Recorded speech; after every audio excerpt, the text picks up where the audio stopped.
Muito bem, este é a Conexão Futura aqui na tela do canal Futura e também na internet. Saiba tudo sobre o nosso programa acessando o site futura.org.br/Conexão Futura. Aqui você encontra aí os nossos episódios mais recentes para você assistir quantas vezes quiser, compartilhar nas suas redes sociais. E aqui embaixo você encontra também os links para acompanhar as nossas atualizações no Facebook, no Twitter, para mandar o WhatsApp para a gente ou ainda ver os nossos playlists no YouTube. E o programa de hoje, claro, em breve também vai estar aqui disponível para você assistir novamente. E a Pesquisa Nacional de Saúde, realizada pelo Ministério da Saúde em parceria com o IBGE, mostra que o diabetes atinge 9 milhões de brasileiros, o que corresponde a mais de 6% da população adulta. Já a Sociedade Brasileira de Diabetes estima um número ainda maior de casos, podendo chegar até 13 milhões de brasileiros convivendo com a doença. E um dado que preocupa é que no Brasil existem mais de 3 milhões de casos não diagnosticados, segundo a Federação Internacional de Diabetes. Essa é uma doença crônica na qual o corpo não produz insulina ou não consegue empregar adequadamente a insulina que produz. Então, no programa de hoje, vamos falar aqui sobre as formas de tratamento e de diagnóstico. Para essa conversa, recebemos aqui no estúdio ao meu lado, está a Sonja Salles, que é nutricionista. Bem-vinda, Sonja, tudo bem? Obrigada, Cris, tudo bom?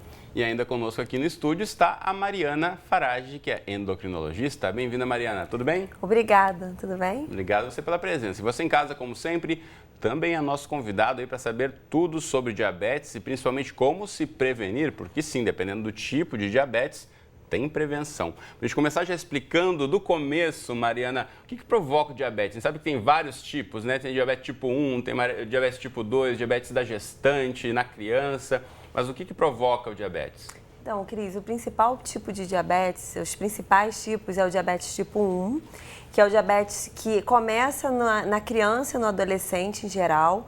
E é aquele tipo de diabetes que a fábrica da insulina está prejudicada, né? O pâncreas, ele é destruído por algum motivo que a gente ainda não sabe qual.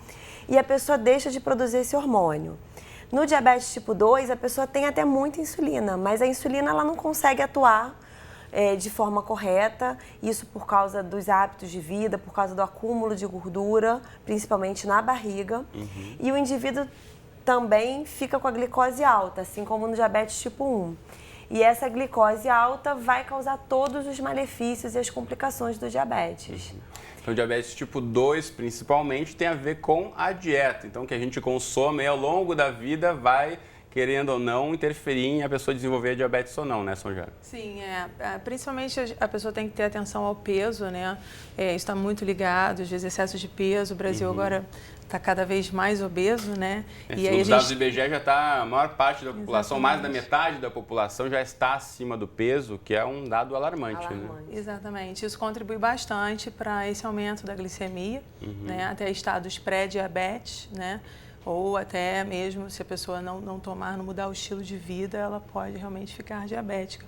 Mas esse diabetes tipo 2 é bem transitório, né, Mariana? Então, a pessoa realmente precisa mudar o estilo de vida dela, passar a fazer mais exercícios físicos, ter uma alimentação mais balanceada, mais rica em fibras, diminuir bastante o consumo dos carboidratos, dos refinados, né?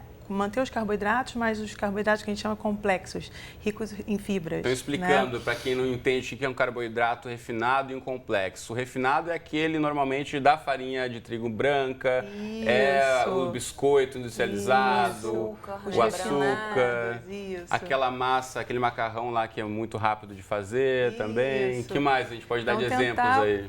Mudar essa estratégia, né? Trocar o arroz polido, branquinho, pelo arroz integral, que contém mais fibras, porque aí o impacto glicêmico no organismo é menor, né? O macarrão integral, as farinhas integrais, tentar fazer em casa os seus próprios pães integrais com farinhas e também diversas. Essa associação nem sempre é direta, mas essas farinhas acabam se transformando em açúcar no organismo, né? Sim, mas como tem fibras, né? O impacto glicêmico é menor, então o paciente se beneficia disso, né? Então ele precisa realmente fazer uma migração de uma dieta mais refinada, né? Sem fibras, para uma alimentação mais rica em fibras. Muito bem.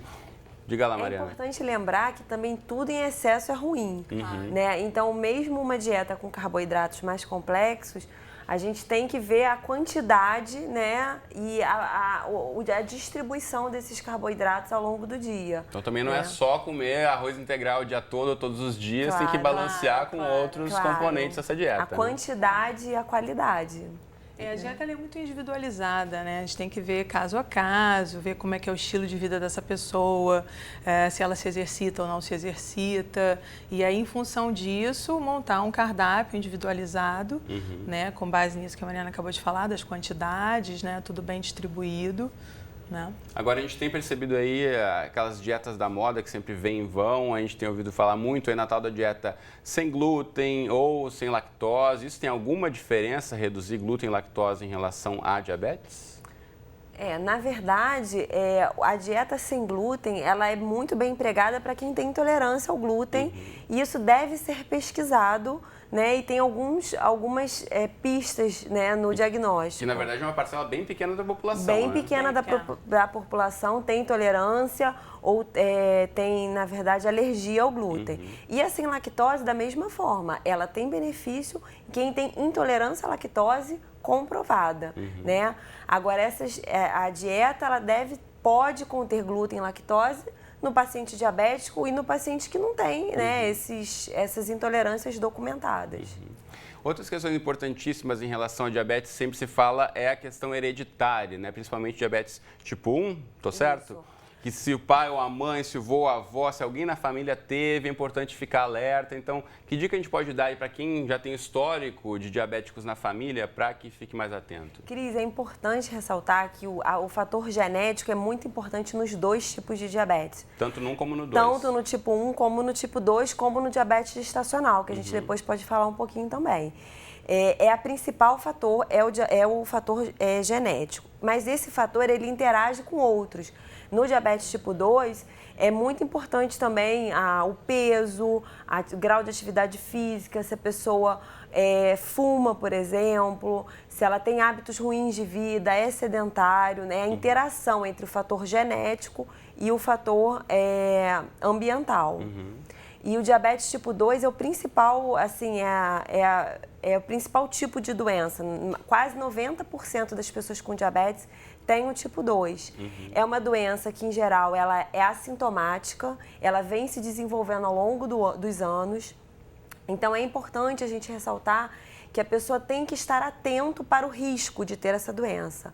Os principais fatores de risco para o diabetes tipo 2 são, então, idade maior que 45 anos, tá?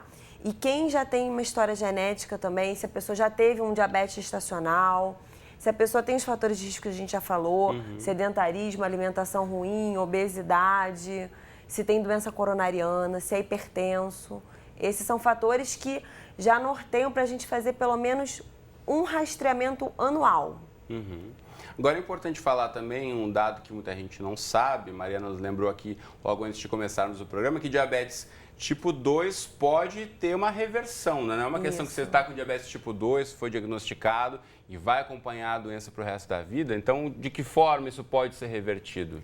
Muitas pessoas, quando são diagnosticadas com diabetes, até negam o diagnóstico porque acham que estão condenadas a ter diabetes e ter complicação. Então, é muito importante ressaltar que o diabético tipo 2, se ele já se descobre diabético, ele pode reverter esse quadro se ele perder 10% do peso dele corporal, se ele adotar hábitos saudáveis, já fizer uma dieta saudável, fizer atividade física, que não precisa ser uma atividade excessiva, pode ser 30 minutos, 5 vezes na semana ou 150 minutos por semana de atividade física, dividido como ele quiser, né? E isso pode reverter o quadro, ele pode não ser mais diabético tomando essas medidas. E no caso, se ele for um pré-diabético, ele também não está condenado a virar diabético. E o que é um pré-diabético em comparação com alguém que já é um diabético? O que define essa... O que define o pré-diabetes é uma glicose no jejum entre 100 e 126. Ou a média da glicose nos últimos meses, que a gente chama de hemoglobina glicosilada, entre 5,6 e 6,3. Então, quando a pessoa está dentro disso, ela tem um risco altíssimo de se tornar diabético ou de mesmo sem se tornar, assim, oficialmente diabético, vamos dizer, já ter complicações do diabetes. Né? E isso é que a gente não quer, que ele fique cego ou que tenha um problema visual decorrente do diabetes, um problema renal, que ele já pode ter mesmo no pré-diabetes, ou doença dos nervos do diabetes, que seria as dormências, né, a dor mesmo. E a gente sabe, segundo dados da Organização Mundial de Saúde, que 80% das mortes aí, por conta de complicações do diabetes ocorrem em populações de baixa renda, em países pobres, ou seja, a falta do acesso ao tratamento ou não seguir um tratamento adequado aí pode levar a complicações mais graves. Agora a gente falou um pouquinho no começo do programa em relação às crianças, a gente vê cada vez mais os pequenos, né, são já acima do peso e a dificuldade de conseguir colocar na rotina das crianças que antigamente corriam pelas ruas livremente, por várias outras questões, estão mais em casa, estão se movimentando menos. E vai olhar a rotina dos pais também, os pais também não têm aquela dieta adequada, né? Então, como querer exigir da criança que faça uma alimentação saudável se os pais também não têm? De que forma a gente pode tentar pensar aqui, incentivar aí para o pessoal rever as suas próprias práticas do dia a dia para que a família inteira tenha uma alimentação mais saudável? É verdade, é uma mudança de estilo de vida, né? E realmente os pais precisam estar junto, né, das crianças para poder incentivá-las, não trazer para casa refrigerantes, alguns, né, produtos muito industrializados e muito refinados. É uma mudança de estilo de vida realmente e a disciplina é muito importante. Então nós nutricionistas tentamos sempre assim mudar as receitas, né, numa anamnese alimentar, tentar entender o que a criança gosta muito de comer e tentar adaptar essa receita de uma forma mais saudável, com mais fibras, que tenha um impacto glicêmico menor nesse organismo, para que ela consiga também consumir as coisas que ela gosta, né? E não ficar só na proibição também, né? Claro, porque senão... A alimentação tem que ter um pouco do prazer também, com né? certeza, com certeza. Então... Nessa questão da obesidade, Cris e Sonja, assim, eu não sei se vocês concordam, mas o mais importante é na casa ele ter bons exemplos, né? A maior parte das crianças, elas se tornam obesas e a gente vê até o número de diabetes tipo 2 aumentando nas crianças e nos adolescentes, isso é assustador.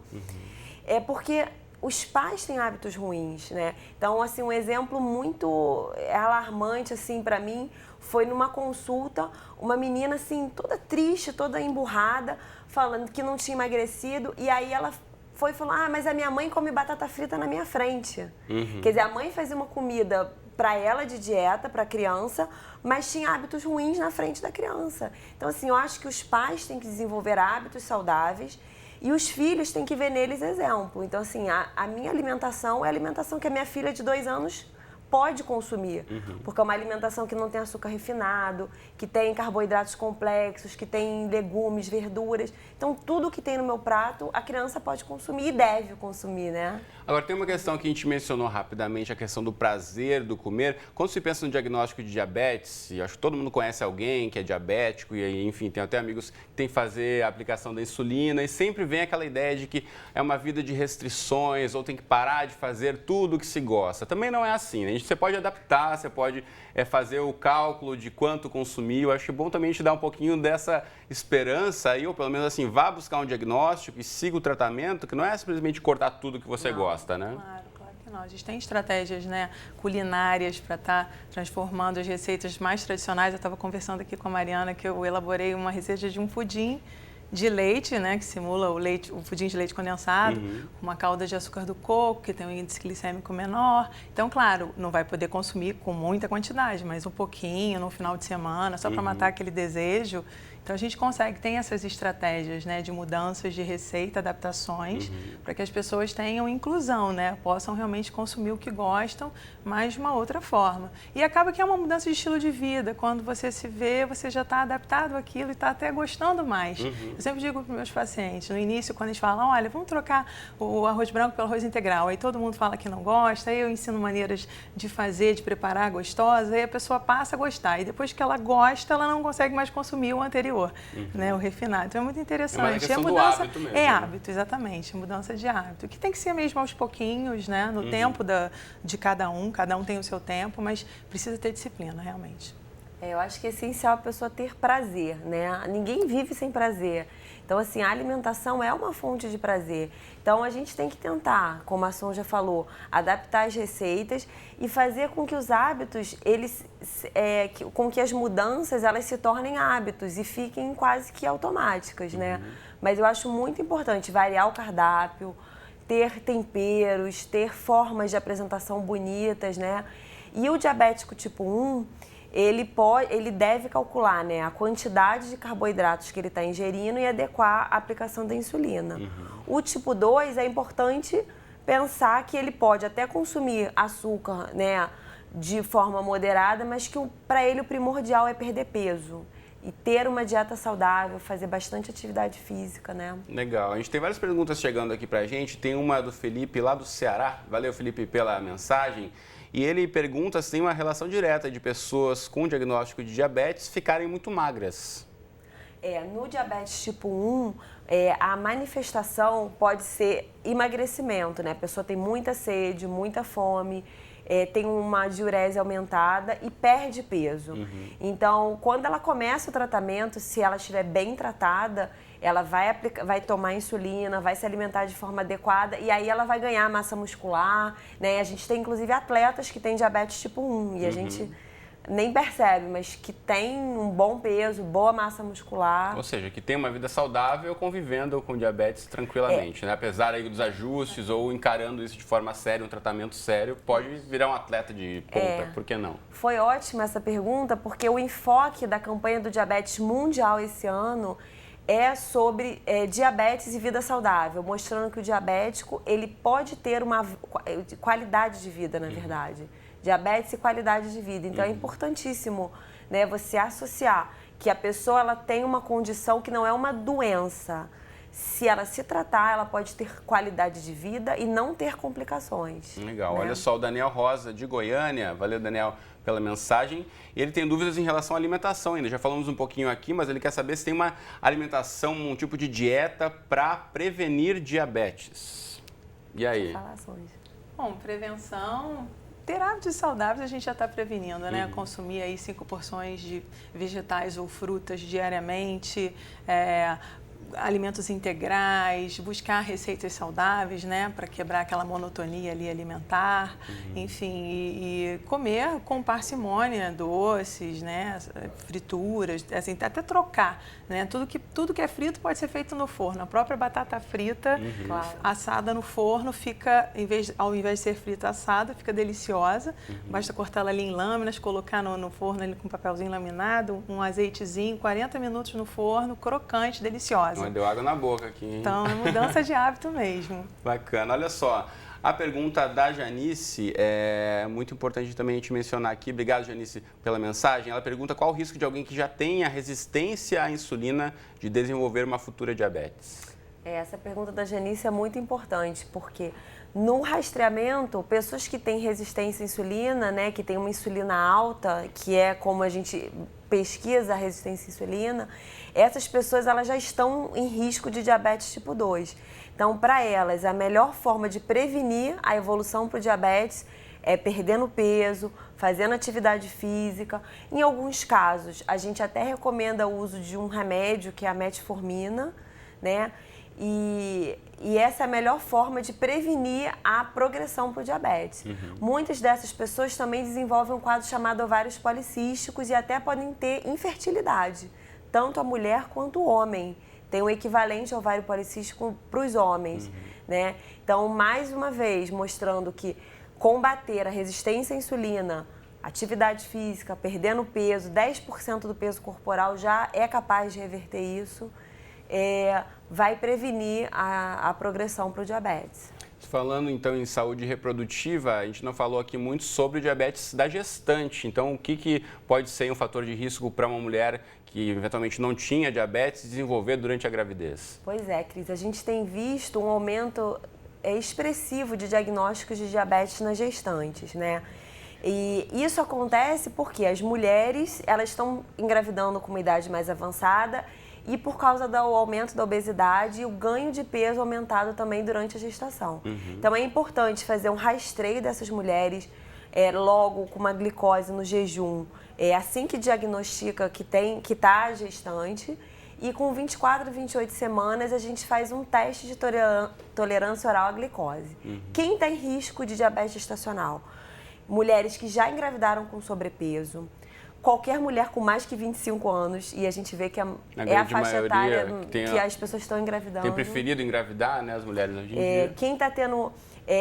as mulheres que estão hipertensas ou estão desenvolvendo hipertensão na gestação, né? E pessoas que têm histórico de diabetes na família ou já tiveram diabetes gestacional. E essas mulheres é muito importante acompanhar depois da gestação, porque elas estão sob risco de ter diabetes. Em geral, elas ficam curadas quando termina a gestação. Só que nos próximos 10 anos, elas têm 40% de risco de desenvolver diabetes. Então, elas não...